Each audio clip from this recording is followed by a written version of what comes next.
갑작스럽게 소득이 끊겨 생계가 막막하거나 가족 중 중한 질병 등으로 수술이 필요한데 병원비를 감당하기 어렵다면 당황스럽죠? 이럴 때 도움을 요청할 수 있는 제도가 바로 긴급복지인데요. 생계곤란 등의 위기 상황에서 도움이 필요한 사람을 신속하게 지원한다고 하는데 지원 조건을 알아볼까요?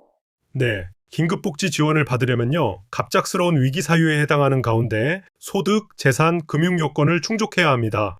먼저 갑작스러운 위기 사유는 생계 유지가 어렵게 된 상황인데 몇 가지 사례를 살펴보면요, 주소득자의 사망 등으로 소득을 상실한 경우, 중한 질병 또는 부상을 당한 경우, 휴업이나 폐업으로 실질적으로 영업이 곤란한 경우, 주소득자나 부소득자의 실직으로 가구 소득이 없어진 경우, 가족으로부터 방임, 학대, 유기되거나 가정폭력으로 함께 살 수 없게 된 경우 등입니다.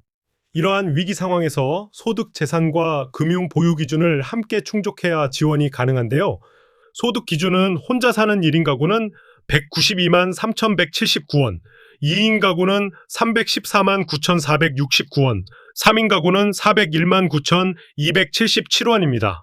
재산 기준은 지역별로 다른데요. 대도시인 광주 동구는 재산액이 2억 4,100만 원을 넘지 않으면 됩니다. 금융 보유 기준은 가구원 명의의 예금, 현금 등이 1인 가구 856만 4천 원, 2인 가구 1,019만 9천 원, 3인 가구는 1,135만 9천 원 이내면 됩니다. 그럼 지원 결정이 되면 어떤 지원을 받는지 궁금해요. 네, 긴급 지원은 생계, 의료, 주거 지원 등이 있는데요. 여기서는 생계 지원과 의료 지원을 중심으로 살펴볼게요. 먼저 생계 지원은 지원이 결정되는 즉시 생계 유지에 필요한 비용을 현금으로 지원해요. 1인 가구는 78만 3천 원, 2인 가구 128만 6,600원, 3인 가구는 164만 4천 원을 지급합니다. 생계 지원은 3개월간 매월 지급하는데요.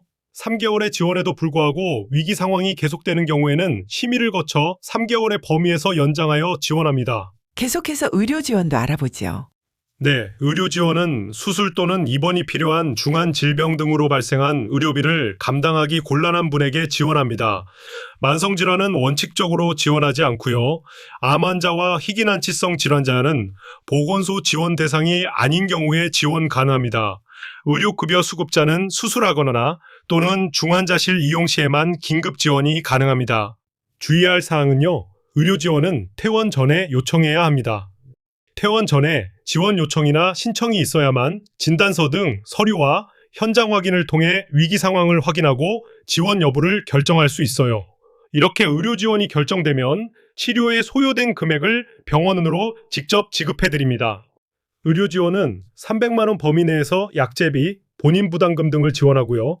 비급여 입원료, 간병비, 의료 소모품비 등은 지원하지 않아요. 또 지원 금액이 10만 원 미만의 소액인 경우에도 지원하지 않습니다. 마지막으로 도움이 필요하면 어떻게 신청하는지 알려주세요. 네, 신청 상담은 국번 없이 129번으로 전화하거나 광주 동구 주민이라면 구청 긴급지원 담당자 또는 거주지 행정복지센터에 문의하시면 친절하게 안내드릴 거예요. 갑작스러운 위기 상황으로 생활이 막막할 때 긴급지원 제도가 여러분에게 힘이 되드릴 것입니다. 감사합니다.